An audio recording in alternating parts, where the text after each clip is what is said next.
Cherie. And, I greatly appreciate you talking about the stigma of mental health in the Black community because, it is important that we recognize those signs when we need to seek professional help.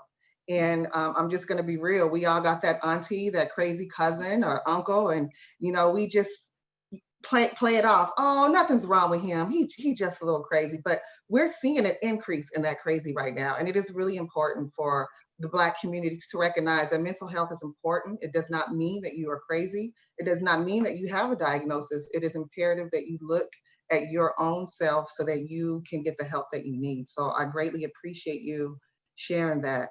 I'd like to now introduce Dr. Leonard Ingram.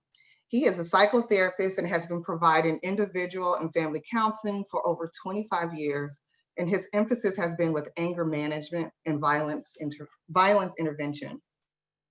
Over the years, Dr. Ingram has been recognized as many as the guru and expert on anger management theory and practice, and he has been featured in the PBS documentary, The Children Are Watching, the CBS Sunday morning program, The Montel Williams Show, and over 20 local TV and radio programs in Chicago. Dr. Ingram is also a consultant for the Chicago Board of Education. He has conducted hundreds of training workshops for teachers, parents, students, and school staff. He has also conducted numerous training workshops for police departments throughout Chicagoland. Dr. Ingram is amazing. He's got a unique training course to enhance counseling skills. He is the founder and director of the Anger Management Institute of Chicago and the executive director of the Heart organization serving court-ordered at-risk youth offenders in DuPage and Will counties. Dr. Ingram, thank you so much for being here with us this morning. We know that with COVID and the recent events it's so sad that you could just keep naming these folks, George Floyd, Ahmaud Arbery, Breonna Taylor, and not to mention the countless Karen videos that we've seen. This only serves to tip the scales in the outrage of what Black people have been witnessing. So I'm hoping that you can share with us and just help us kind of put into context what we're seeing. Well, I don't know, can you hear me? We can hear you. Okay, well, I think you pretty much summed it up very excellently. There's always been trauma in the world, so that's not a new thing. But what is sort of new is this, all of it coming at the same time, you see? It's a lot to be said about that. With the threat of this COVID-19 and unemployment, of course, is a big factor in African-American stress, and so forth and so on. But to the point as to when you should seek out help. And one thing is the type of help, because most Western schools of psychotherapy and psychology are not culturally centered, first and foremost. And there's very few practitioners who are not able to access the cultural dimension of therapy that are effective. That's why a lot of our people, they'll go to a session one time and then you're not going to see them anymore because there is no kind of rapport or resonance felt there. So while it is still better than nothing, but the best kind of therapy is the therapy that is culturally centered. I love the title of this seminar today, Makes You Want to Holler. And anything that makes you want to holler is a sign that you probably need to go see somebody to help you from acting out that underlying frustration. And in our case, it's an awful lot of it. You see, I mean, beside the things that are currently here, there's always been poverty that is contributing to the traumatic experience that African people and other people of colors have historically experienced in this country. The political and social disempowerment. I mean, you all know as well as I do, because most of us that I see here are people of color, so I'm preaching to the choir. But we all are familiar with those stressors. Poor education, the high rate of incarceration, poor health care, institutionalized and systemic racism. So it's everywhere. It's ubiquitous. There is no avoiding of it, you see, and so forth and so on. Intellectual racism. We see that in the educational system. None of our history is really taught. You'll get the impression that people of color has never contributed anything to the growth of civilization, et cetera, et cetera. Uh, and unfortunately, spiritual racism or religious racism. What I thought was very interesting, you all are the African Methodist Episcopal Church, right? And I think, and I'm not sure, you have to correct me here and guide me. I think you had an extraordinary person by the name of Richard Allen that founded this organization, pretty much during that historical period where racism was again very clearly manifest uh, in religious uh, situations, right? And he broke away, right? And it's because of the racism, it blocked the actual development, spiritual development of Black people. So I think it's been a long tradition of that.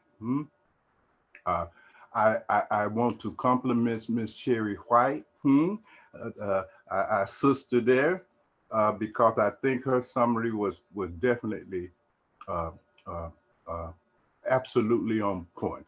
Uh, so much of the symptoms of traumatic racism, and that's an area that I try to focus in on with my clients, uh, is, is really uh, a kind of a post-traumatic racism syndrome. It's not something new. Everybody here knows that racism is not new. So we have a kind of collected uh, kind of traumatic experience that has spanned hundreds of years. But it definitely results in, just as Sister White was saying, in a kind of cultural anger. Hmm? And when we don't know how to manage our anger appropriately, we're going to mismanage it inappropriately every single time. And since historically you could not express that anger at your slave master and so forth and so on, you would displace it. We call it a displacement of anger, which produced a lot of violence in our own community. But nevertheless, when you are suffering from all of those things we just talked about, you're a victim of all of that, you're going to get angry. It's just human. Uh, and so it becomes important that the therapy should include some component of anger management and so forth and so on. Uh, Cultural depression, same thing, you see. Again, remember, when we all have been subjected to these kinds of stressors and traumatic experiences for hundreds of years, and that it is systemic, you're bound to get depressed. Are you with me about it all? At some point, you see. Uh, and so there has to be some kind of component in the therapy that gives us the ability to manage and cope with our depression in such a way that we don't wind up blowing our brains out or falling into drug addiction, alcoholism, et cetera, et cetera, et cetera. All of those are signs and symptoms of the inability to deal with those impulses that leads to depression. Uh, Definitely we're going to develop some antisocial behavior, because you cannot go through that kind of experience and come out 100% sane. So we got more than one or two uncles that are crazy, right? We got crazy neighbors, crazy kids, crazy husband, crazy wives, etc., because we were damaged in that process, right? There's no doubt about it. There's no shame in that, you see? So we have to come out of denial about the reality that historical racism, particularly at the systemic level, have caused a lot of us to have um, a lot of antisocial behavior that negatively impact our own family dynamics, et cetera, et cetera. On an interesting note, one of the statistics, I think coming from around about 1930, 23% of the fathers were absent from home. 23%, that's still a big number, but today it's about 74%. It begins to show how this racism even affects how we interact with one another as husband and wives, mothers and fathers, and so forth and so on. So folk, we got a problem. Okay, no doubt about it. Uh, and cultural paranoia, anxiety, as Sister White was saying, epidemic, you see?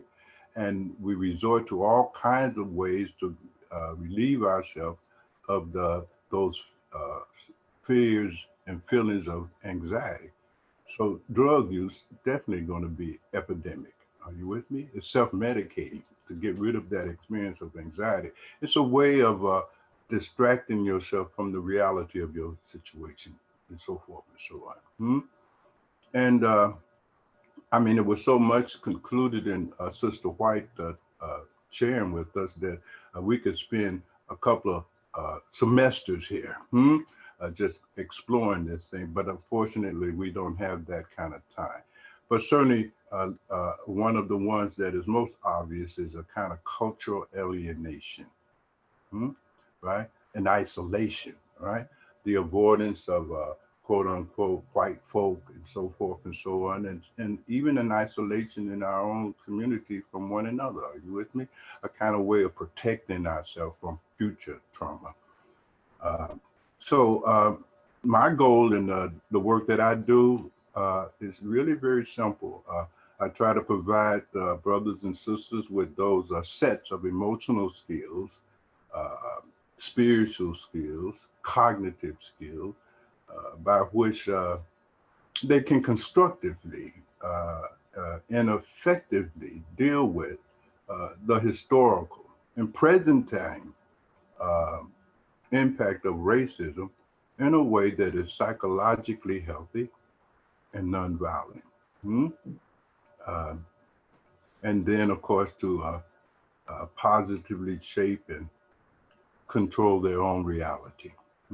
So again, it's a big subject, and I apologize for abbreviating it, but so much more can be said, and I think that you all are certainly taking a big step in that right direction and providing your own members and hopefully other pastors of churches will mimic that, because the church has always been a source of our healing, and that has to continue.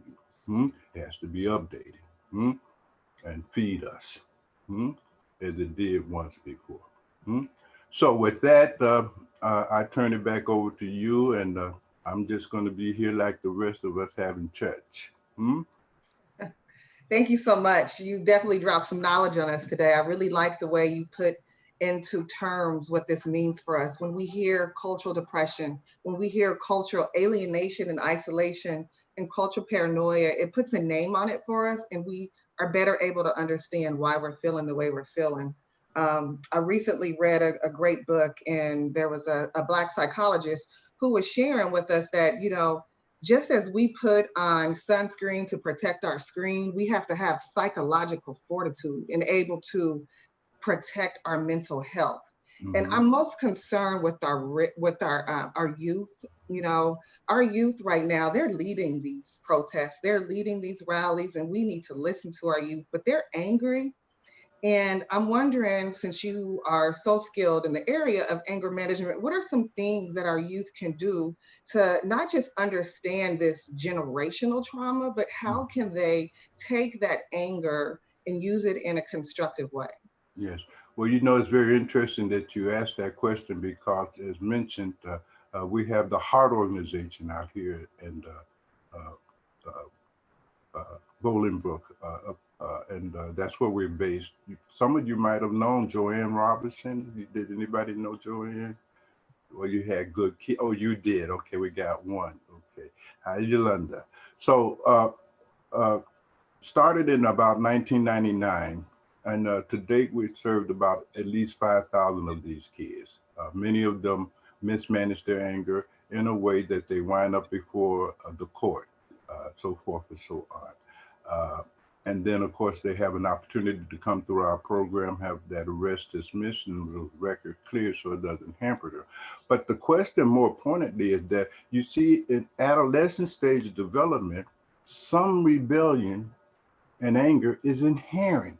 You see, a lot of our at-risk youth particularly Black at-risk youth, come from at-risk families.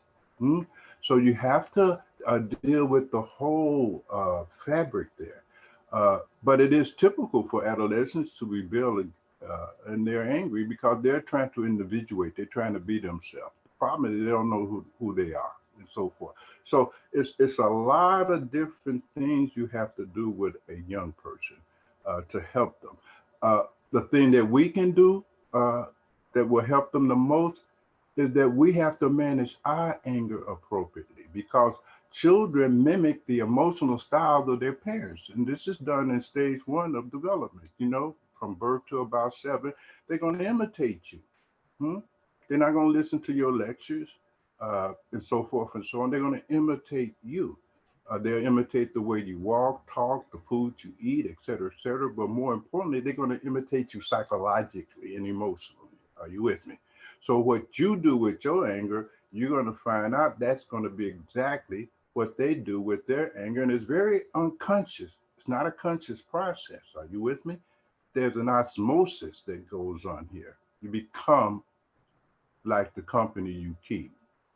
And the company they keep is ours more than any other company. At that time, when they're really beginning to form their personalities, et cetera, et cetera, et cetera. So it behooves us, therefore, as parents of these teenagers and younger kids, we got to start practicing what we're preaching to them. They don't have any prefrontal cortex. That's the next thing you have to understand. You see, the prefrontal cortex that give them the capacity to manage the impulses coming from the amygdala, it's a neurology involved there. That's not even developed. You see, they're all gas, no brakes. They don't have the brain development to do that, to regulate their impulsive behavior, right? So we have to function at another stage of their surrogate brain. Again, it starts with us. Bucks stops with us, right? And so we have to do our due diligence and do our work, and we have to do it at a time when they're going to listen to you. If you wait till that kid is 17 years old, that kid is not going to listen to you. See, they'll listen to their peers, you see, et cetera, et cetera. And that's where we lose them. Most of our boys, if we don't turn them around by the age of 17, we're going to lose them. And that's just reality. In the city there, up in Lundale and Wild 100s, you see, Woodlawn, you see, et cetera, et cetera. Half of those boys, at least 40% of them are already felonized by the time they're 17. 17. That's the most critical point. So at the Heart Organization, we develop a whole curricula. I can't really go into all of that right now, but it's very sophisticated. And we have only a 4% recidivism rate, just 4%. We can't get them all. Wish to God we could. We can't. You see, but we're getting the, about 96% of them. They turn around.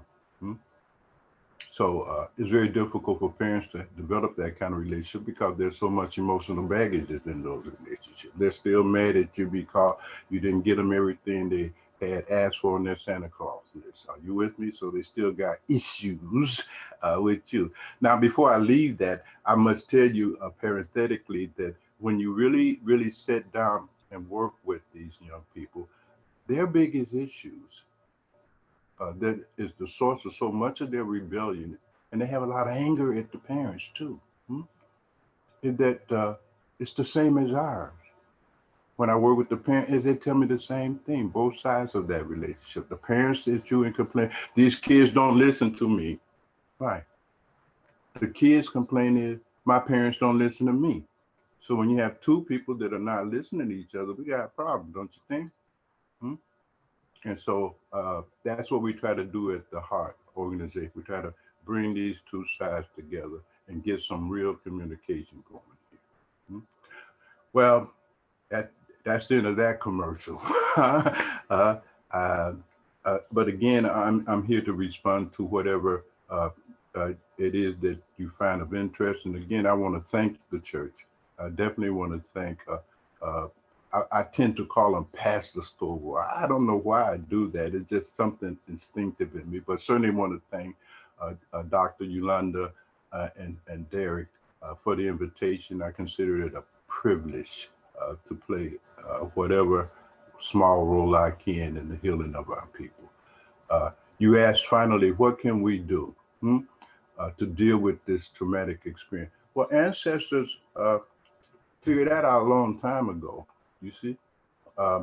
They understood a process that was ancient. They call it Sankofa. And if you know a little bit about original African spirituality, particularly as it expressed in the Akan tradition, you know they have these 64 symbols, et cetera, one of which is Sankofa. Looks like a heart or a bird turned backward. The basis of that practice was developing the psychological ability to transcend their real-time experiences. Because we're sitting here, we're going through this racism, but let's not get it twisted. What we're going through don't even come close to what our ancestor went through in the antebellum South, in what we call the Ma'aha. Not even close, right? And they didn't fall apart because of Sankofa. You see, it's a indigenous spiritual practice. You see, where you are able to transcend how other people are treating you, and never conclude on the basis of that there's something flawed in you. They always knew I'm a human being. You see, technically, they were never slaves in a psychological sense. Are you with me? You see, it was circumstantial, but inside there was no experience of being a slave. You see, they understood who and whose they are, and they held on to that. If that didn't happen, none of us would be here having this conversation. And when we talk about building emotional resiliency, they were way ahead of us, right? Now people have to come to people like me and Sister White, spend their money or use their insurance for us to help them build some emotional resiliency. You see, the ability to endure that which is difficult to endure, right? The ability to do that which is hard to do. You see, they got all of those skill sets from Sankofa. And we all still have that same possibility, but we got to go deep down inside of ourselves, right? So you don't take it personally. Are you with me?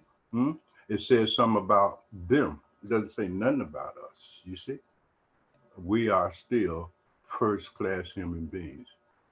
It's in our very nature to do what in KwaZulu culture they call Ubuntu, to respect the humanity of other human beings. That's African. And it was deep down inside of us then, it's still deep down inside of us, right? And not base our worth and value on the basis of how these people don't treat us. Are you with me? It has nothing to do with our worth and value. And then that way we recover the ability to love ourselves. But if you internalize and formulate your image of yourself based on how you've been treated over the course of historical racism, you won't have no self-respect. You will have what we call self-contempt, and you won't care what happened to you because fundamentally you feel that your life does not matter. You see, Black Lives Matter is something that Black people have to understand. You see, because white supremacy is grounded in the absolute belief that Black lives don't matter. You see, so you're telling people who are unconscious or conscious racists that Black lives don't matter, but this is going completely against their cultural and social experience over these last 500 years as well. No. We have to tell one another and remind one another, your life matter, Black lives matter, you know? So you have to enter into a whole different kind of process, and we can talk about that later, perhaps. But that process has to deal with our worth and value physically, emotionally, cognitively, in the social domain, and certainly spiritually, right? I mean, it's really interesting. We're the creator of all of the spirituality on this planet, period. Hmm? And long before there was a Western religion, long before there was Christianity, Islam, you see, Judaism, you see, there was Shetawanatta, African spirituality. And the only reason these Western religions resonated was because they were grounded in the African spiritual tradition. Hmm? Don't get me started, folks, okay? This will go on Dr. all Ingram, day. Redirect me somewhere. yeah, Dr. Ingram, I want to make sure that we address some of the questions in the chat room. Yes. For you as well as Cherie, one of the questions that I see is, well, before that, when we had a question about how can you define an at-risk family? Because I think either you or Cherie talked about families that were at risk. What does that look like? I'll defer to my sister first because she always nails it, and then I'll add my little 2 cents. So may I send this over to Sister White? Yes, you can indeed. When I think of at-risk families, I definitely think of individuals in low-income areas that don't have access to a lot of different services or just even a lot of support. That in and of itself puts them at risk for a lot of exposures to a lot of adversities, you know, whether it be crime amongst each other, crime on, others, the mental health, especially not tapping into that. So anybody that's not able to, for whatever reason, access supportive services, I consider to be at risk. People who are not either have the ability to care for or advocate for themselves, or are in situations that they're put in that, place them in dangers. And when I think of that, I think of people who come from, well, no, I'm not even going to that. That's a different area, but Okay. yeah. I was about to go somewhere else, and I don't want to go there for this particular topic, but at risk could encompass so many different things, especially in our, community. I mean, you could be living in the suburbs and be at risk if you don't have that basic family foundation together, somebody to oversee, the kids or checking in with the kids. I mean, I applaud anybody who works outside the home, but the kids can't raise themselves. That puts them at risk. So there's a lot of things that encompass at risk families or at risk kids. Okay. Well, I certainly concur with that. I think that at-risk families are those families that cannot provide themselves or their children with those fundamental needs that they must have just to survive. It's about survival. Are you with me? So they're either affected at the physical level, no health care, poor health care, bad health, and so forth and so on. Well, certainly the body is the instrument through which we actually implement everything that pops up in our mind. So if this body is tore up, are you with me? If it is racked with illnesses, then that puts everything at risk that is required to be done with the physical body. You see, so health care, you see, families that don't have health care are not able to really do their part in taking care of the children, for instance. There's financial, obviously, you see.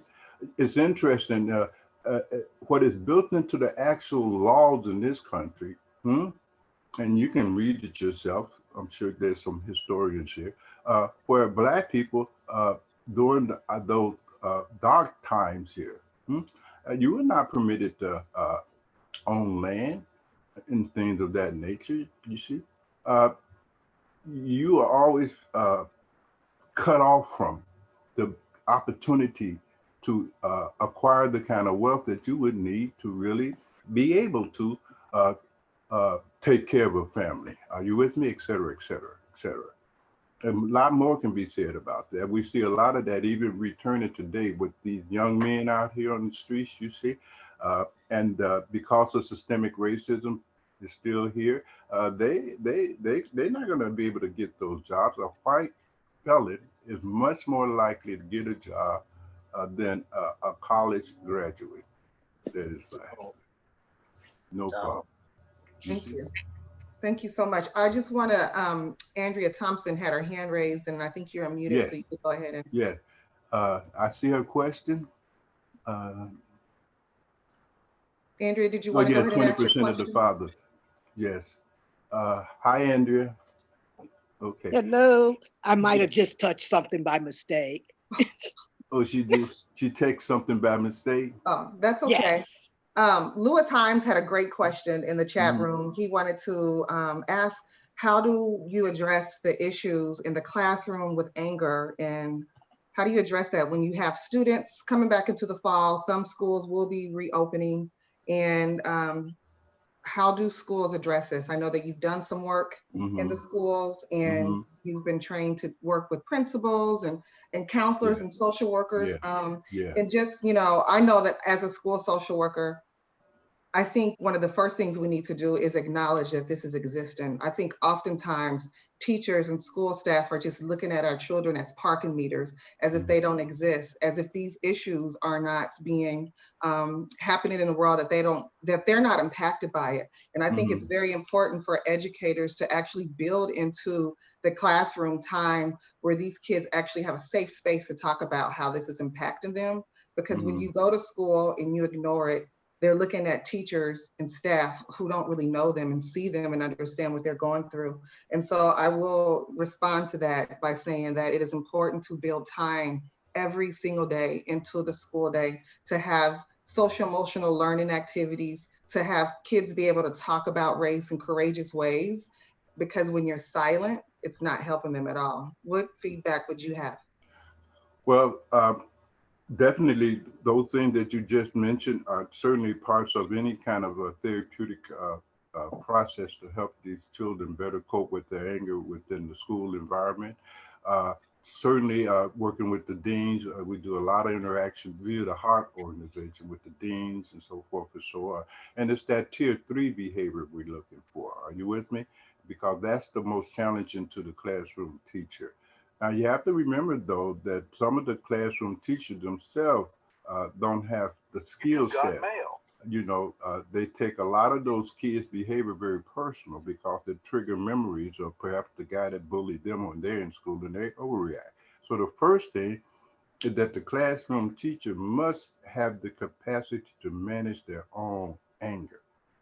That's the sign of a good teacher, you see, that they don't take it personal and respond out of that, because sometimes that triggers and escalates the students in class, in school misbehavior. But nevertheless, there are those kids who are not victims of the angry teacher, but rather there's something going on at home. So we have another level of our relationship with the school district where we have a family outreach program where I or one of the staff, we go into the family now. Because see, a lot of the trauma and stresses in that family that is producing that behavior, right?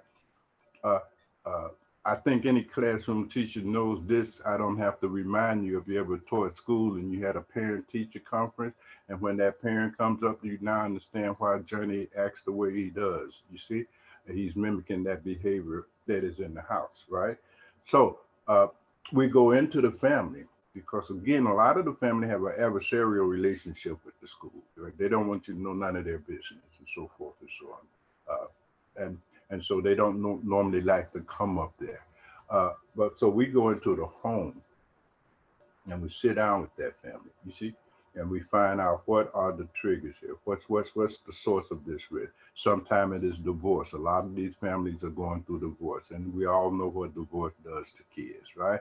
Or there's drug addiction, right? Or there's a financial problem. Are you with me? They don't have money, they don't have food. So we'll network with the a DuPage Township or Will County Community Service Program and have to try to help them. You see, sometimes it's housing, whatever it is, we try to help that parent, that family, because children are a product of that family, you see. However, some of the children really do have problems, you see.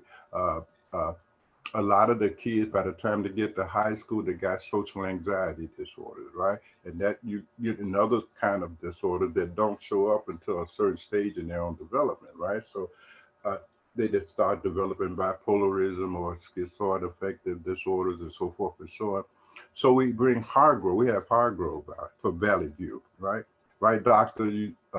Yolanda, right? So we created a what in the school district 365 out here that includes Romeoville and Bolingbrook, a community school, a community university, if you will, right?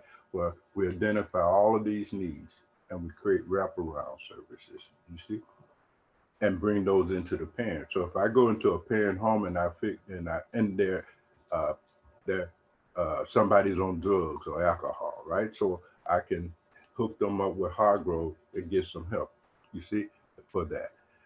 So it's a lot of different things. It's very complex, but essentially, it is it's a reflection of the deterioration of our capacity to make good human beings. Here in America, we make great cars, great computers, so forth and so on.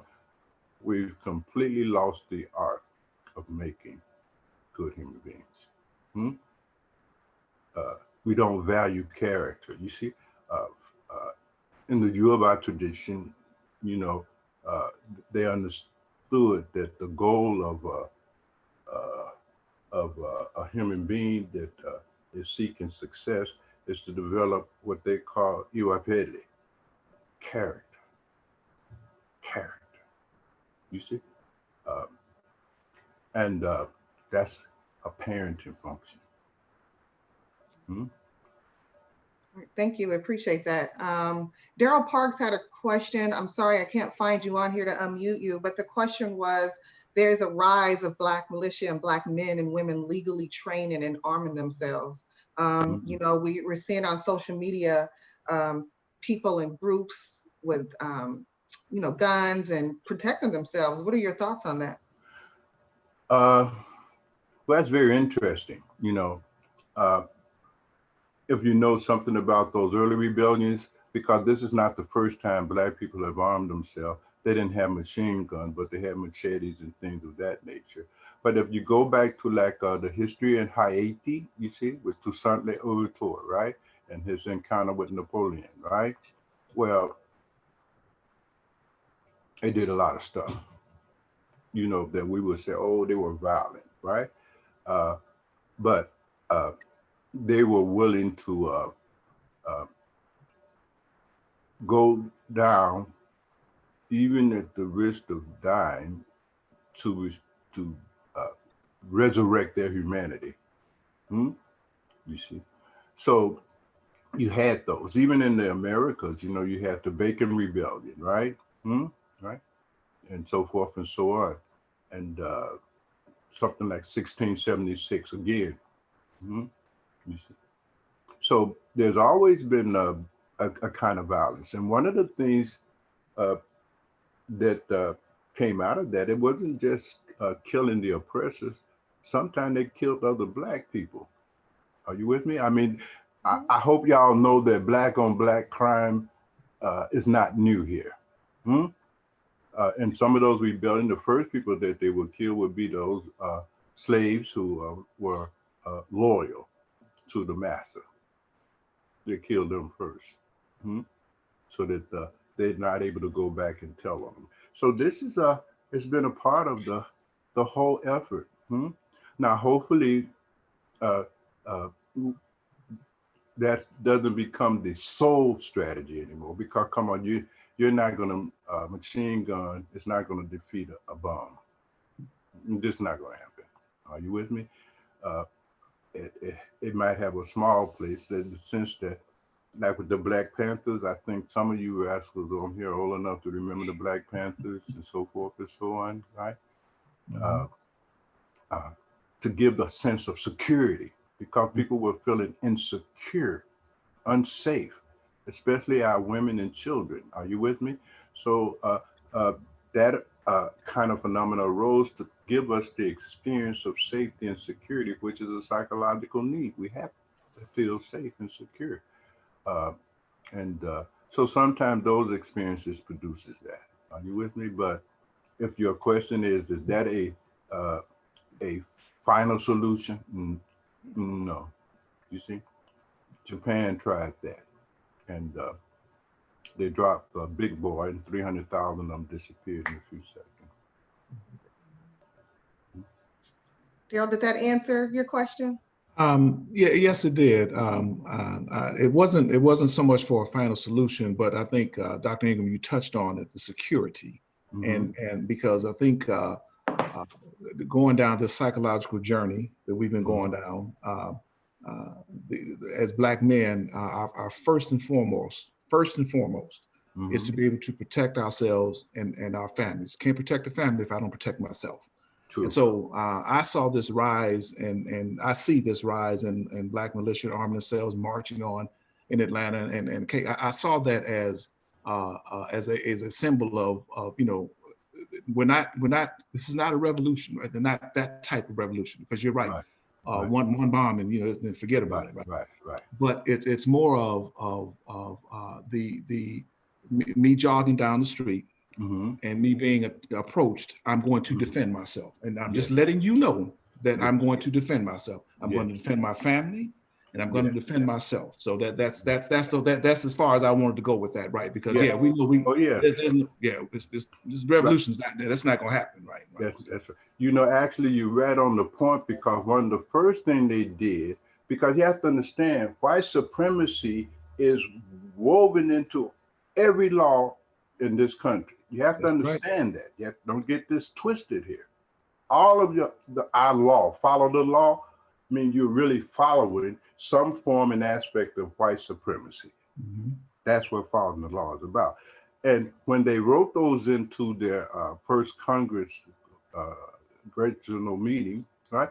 They specifically wrote into non-white or Black people cannot own a gun or gun power, so that it was against the law for you to even have a gun to protect yourself or your family, or land to make a living to feed them, right?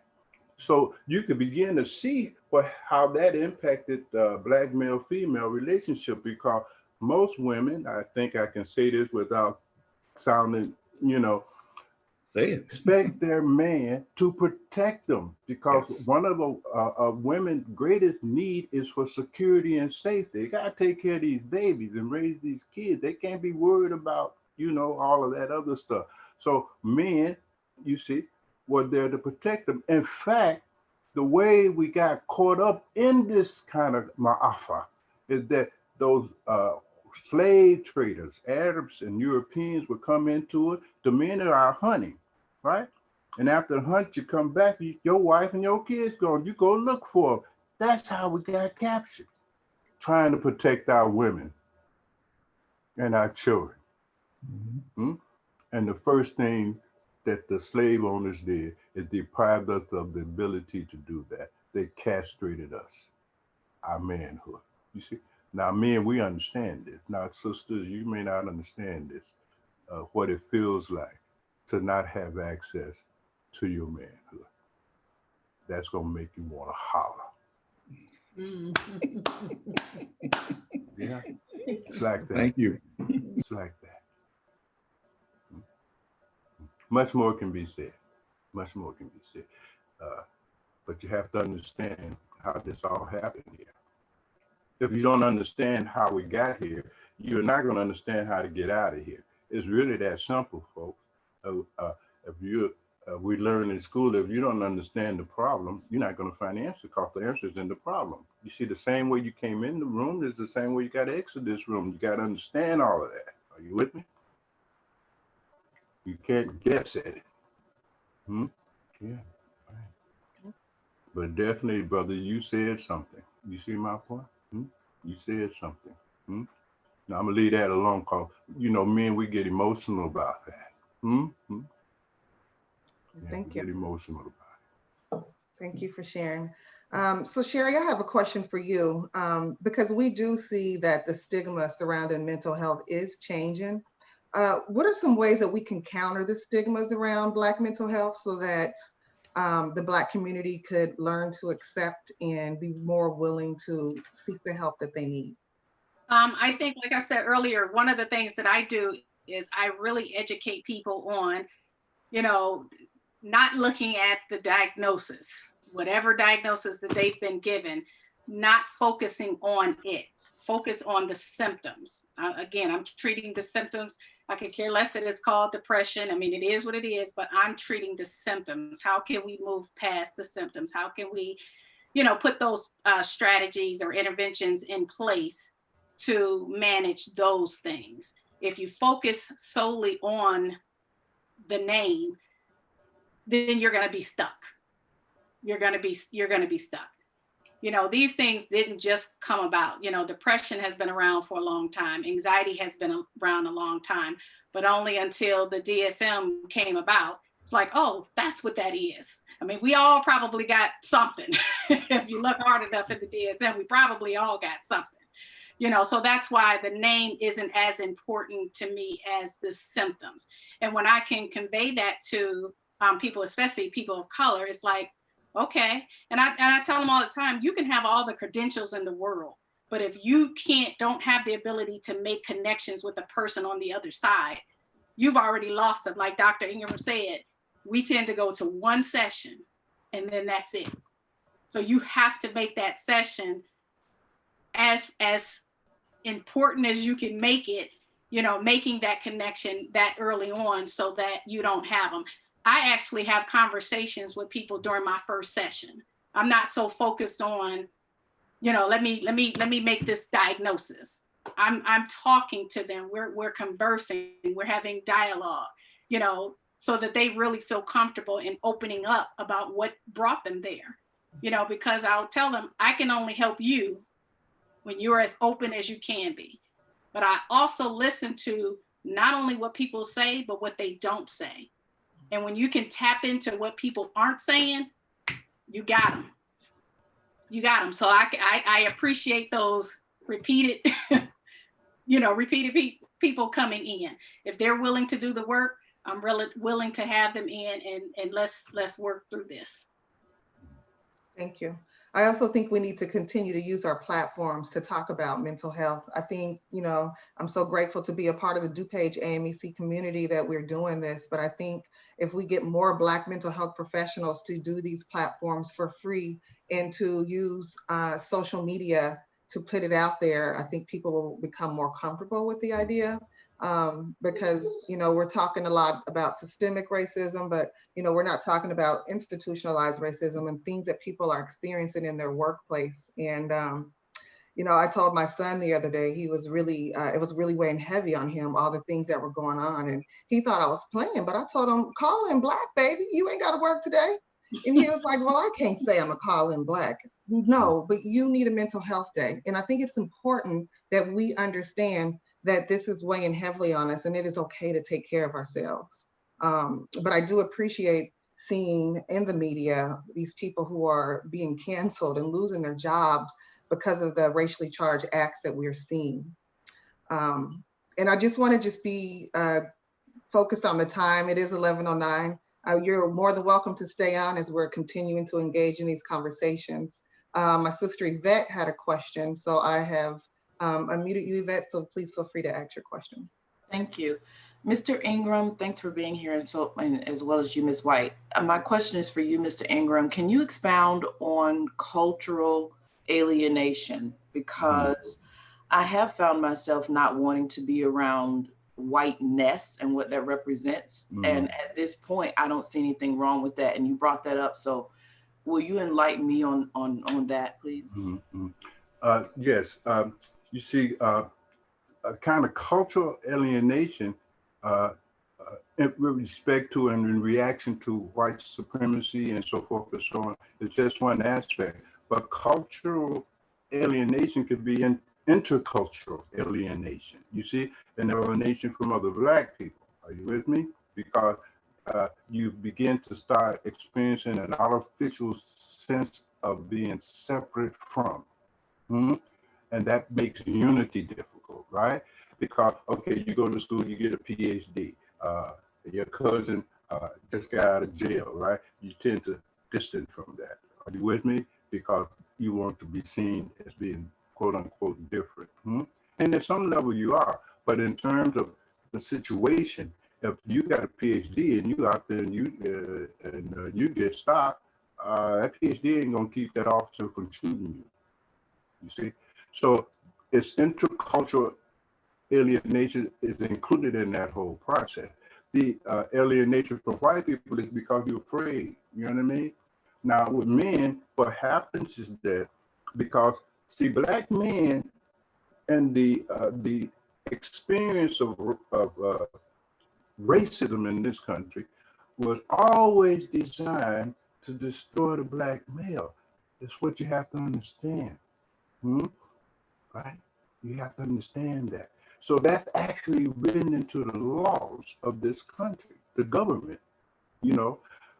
So the way they want to do that, and they did it through all kinds of horrible treatment of Black men. I won't even go into that. But the point I'm saying, it is still in us. So when Brother Parks, you get stopped by police, you get a pit in your stomach and you want to get away. Black boys, the first time a cop stops them, they want to run.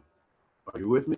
There's an inbuilt fear reaction that makes you want to not have anything to do with these folks. Are you with me? Because something deep down inside is going to go very bad. You see? So it's many different forms of that alienation. It could become even emotionally, spiritually, et cetera, et cetera, et cetera. There's many ways of alienation even arising within our own culture as well as with other.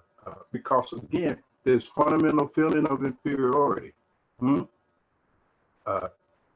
is such that you feel inferior to white people and you avoid them, you see, because it triggers your sense of inferiority. Are you with me? So you avoid it. So it will vary from individual to individual. See, it can't be cookie cutter. There's no such thing as cookie cutter therapy. That don't exist. That's a white approach. That's not African. Are you with me? It's so unique. Like your fingerprint is unique, right?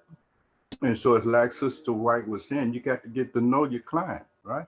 So even in Western psychotherapy and psychology, for instance, we have DSM, right? But if you look at Axis 2 of the DSM, 80% of those disorders and diagnoses are the result of the inability to manage anger.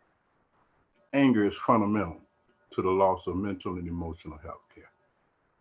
And that's what Sankofa Dhamma gave our ancestors. They could handle that and thus remain sane. So alienation is grounded in fear. Fear. So you start by examining your fears. You got to investigate, right? First, you got to recognize it.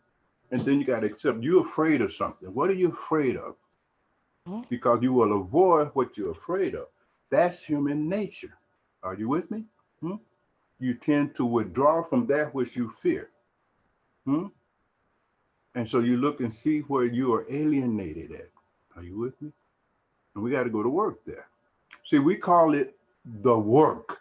This is work, folks. Same philosophy. It's not merely psychology. Are you with me? It has those components, but they're on the peripheral. You see, this is work. You see? And it takes everything of a man and woman to do this work.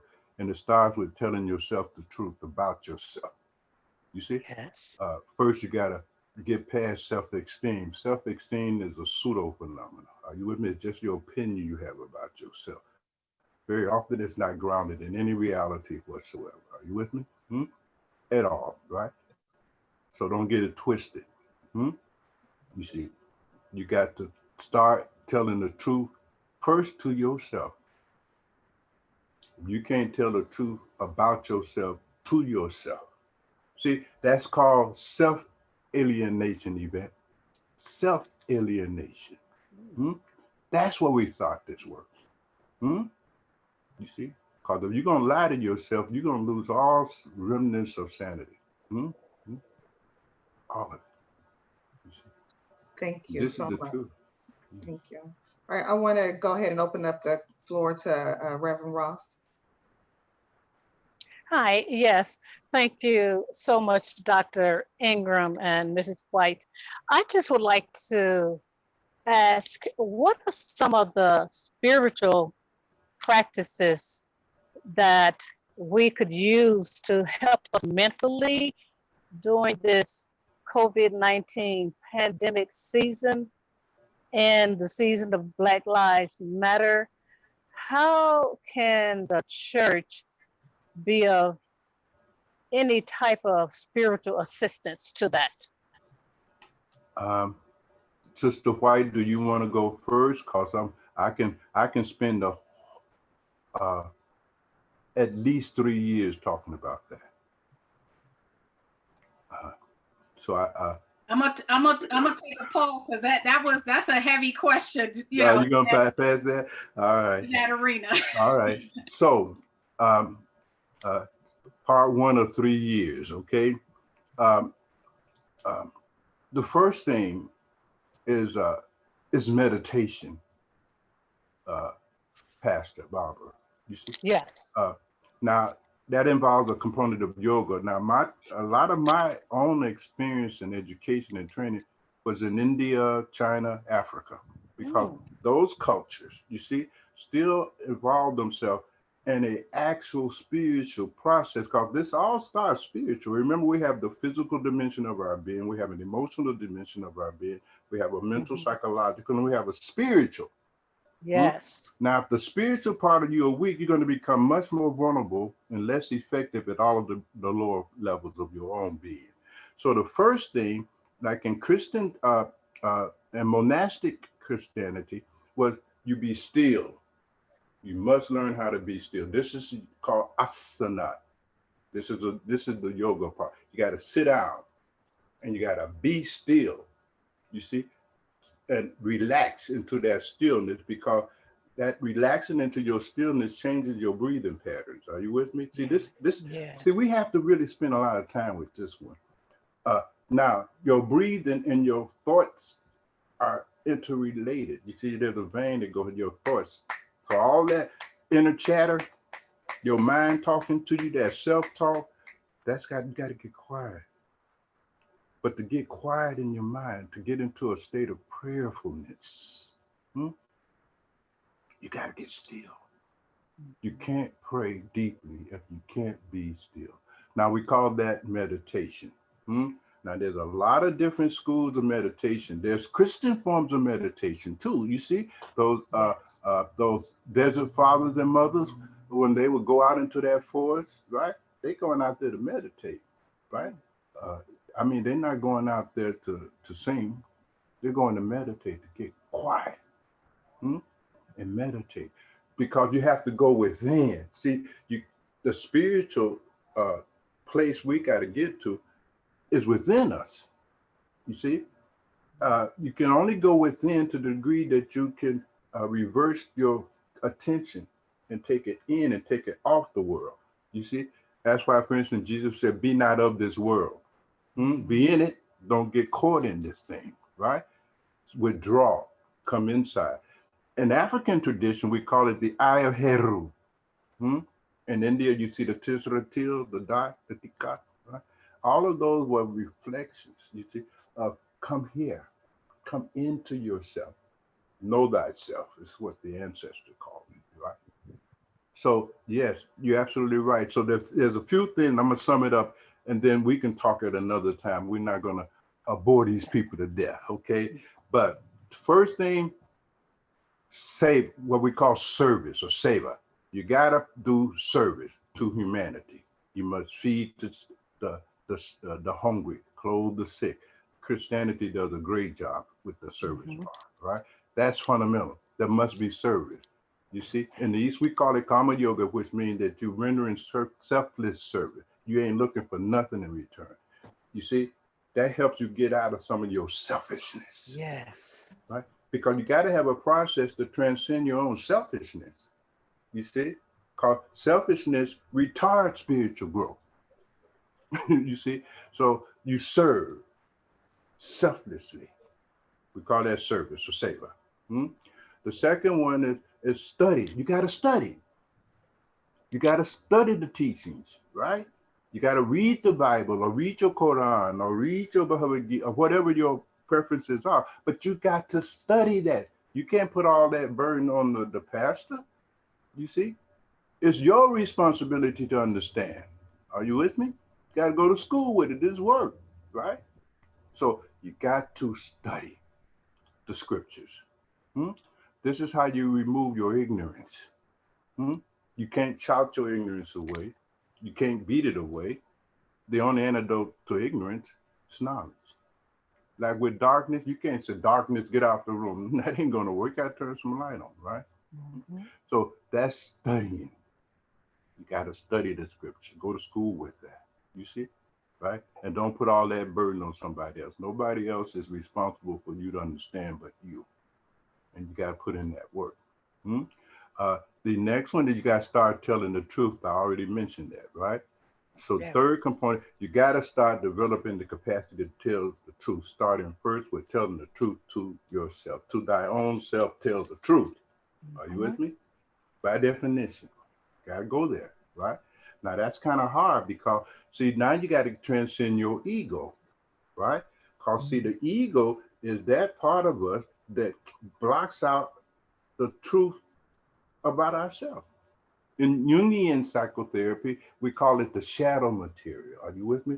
You'll tell people all about what's great about you, but you ain't gonna tell them that other stuff that's not so great. Are you with me? You're gonna hide that. True? Right? Like it ain't a part of you. Okay, you gotta come out of that. You see my point? That takes courage. You see, spiritual development is for grown folk, for real. It's not for children, it's for grown folk. You see? This is work. So you got to do that. Then there's the fourth component. Now you got to actually do the practice, meaning that you got to sit down, you got to meditate, you got to set time off. Now in my own, I've been teaching meditation yoga for like 40 years. You see my point? So you need to set aside 10% of your day off the top and develop your spiritual side. That's about 2.5 hours, right? You see, that's tight. That's tighting with your life. You take that off the top. Take it right off the top. You see, you get up early in the morning. Are you with me? Right? Yes. And you sit, and that's just you and your God time. It ain't family time. It ain't time to do no extra work and get ready. It's time for you and your God. You follow me? And you put in that time. You just sit there. You get still. You calm down. You see? You wait. Old folks say you wait on the Lord. Yes. Right? Yeah. See, African understood this. Our ancestors were brilliant, folks. You know, they come out of them cotton fields all day long. They come home, chuck some corn. Then at a while, around about midnight, they get behind them shacks and hold hands and get happy again. All right, thank you so much. Thank you, Dr. Ingram. Very informative. All right, Mavis, please go ahead. Dr. Ingram, thanks for being here. You mentioned that some time ago, about 20% of fathers were absent from the home. Today, it's more like 74%. Do you know what's causing that? And what can we do to improve on that? Well, thank you. That's a profound question. And I'm telling you, Reverend, that we really, you know, one of the things I hate most is glossing this stuff. I don't like to gloss this because this is too important. And the work you all have to do as our spiritual leaders is way too important. But you have to understand the economics of it. Are you with me? Again, Everything that a government rooted in and purpose in the fulfillment of white supremacy has as its aim is the destruction of the black man. Destroy the black man, you destroy the black family, the kids, everything, right? So if you recall, around about that time, we had the Great Depression, right? Collapse, right? And a lot of black men never recovered from that. They could not get jobs again or anything. Are you with me? Right? And they could not take care of their family. Now, this is something very interesting. A lot of black men, oh, I wish I had time here tonight. A lot of black men exit the family because they could not tolerate the shame of not being able to provide and protect for their family. You see, it wasn't that they didn't love them. That's a great myth. They do love them. You see, but they could not confront the reality that I've been castrated socially, economically, functionally. You see, I can't even function like a man. You see, so out of the chain. But then there was, of course, many that just couldn't get jobs. You see, and not being able to protect. And then government programs came in now, right? So now I can put you on welfare. I put you on ADC. I can help you pay your rent. Are you with me? And so forth. So you don't even need the black man. You know, we got you. We'll send you a check every month. Now, a lot of sisters fell for that. They thought that check is going to be equivalent to having a man in that house, and them boys turn 16 and they run all over you. You see, it gave them the illusion. Well, okay, I got my ADC check, or I got my supplemental support system. I got my job even, and I'm making good money. I don't need no man. You see, right? And dismissed him, right? They stopped respecting him. One of the greatest psychological needs, Reverend, that a man has is for the experience of being respected. If you don't respect him, he feels that you don't need him, you don't love him, and he's out of here. You see? It's a real complicated matter. Well, a lot of them got that twisted. Are you with me? You see? And the man was gone. And you got these boys in here. You're not going to make these boys a man. You don't know nothing about that. That's man work. How you going to make a boy a man? You don't know nothing about that.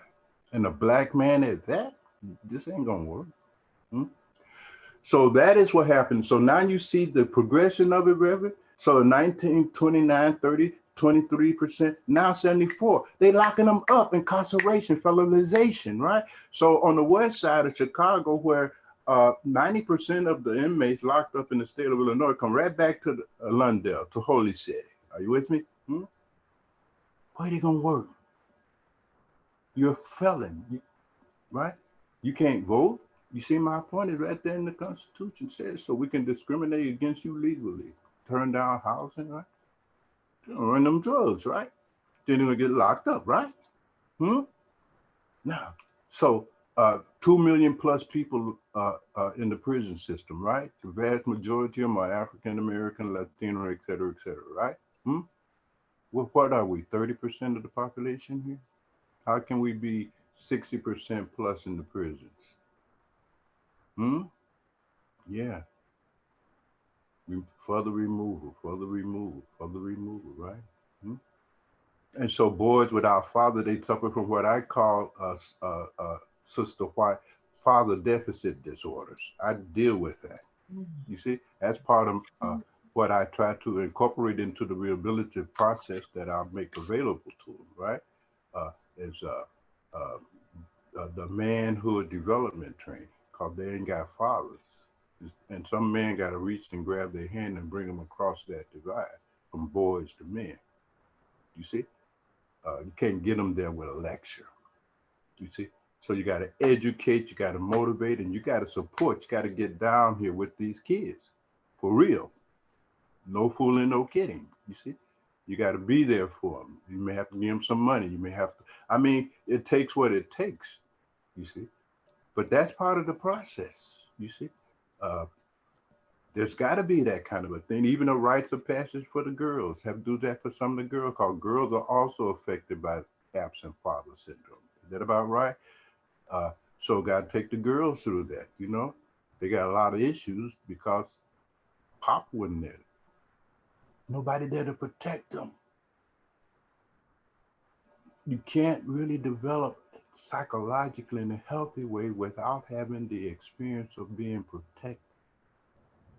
You will always be full of anxiety. You see, right?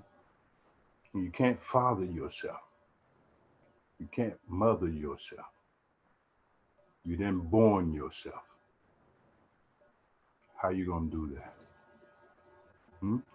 So slavery and white supremacy has really did a lot of damage, but not so much damage that we can't recover. Are you with me? You see, we can definitely recover.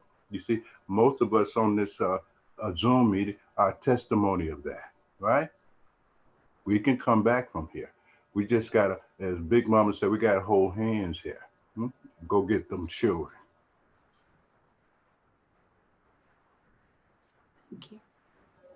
Thank you so much.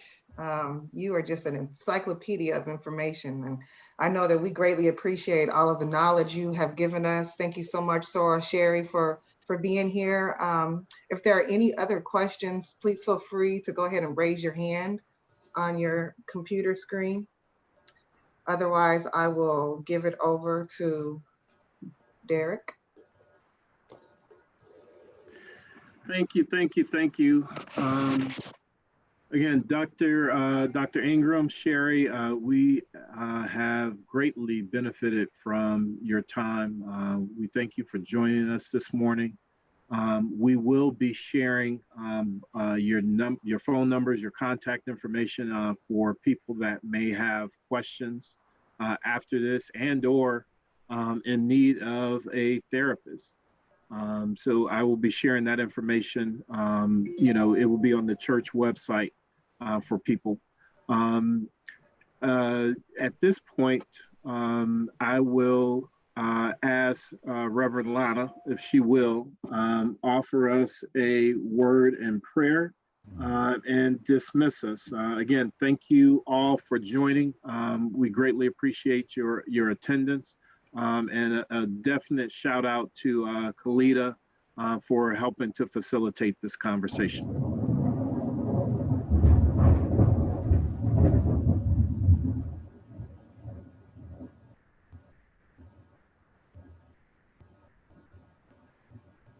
Reverend Lana, you're muted. We can't hear you. Let's try that again. There we go. As we just quiet ourselves and just think about all of the things that we have heard today. And we just want to say thank you.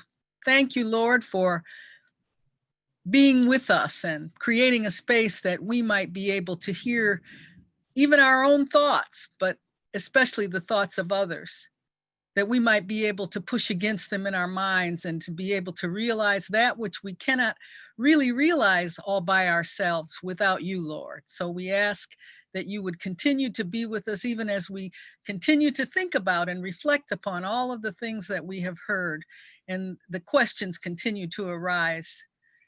We ask that you would continue to send angels to be in the midst of those thoughts in our minds and all of the things that we consider. I thank you for the speakers. I thank you for the moderator. I thank you for the committee. I thank you for our church community.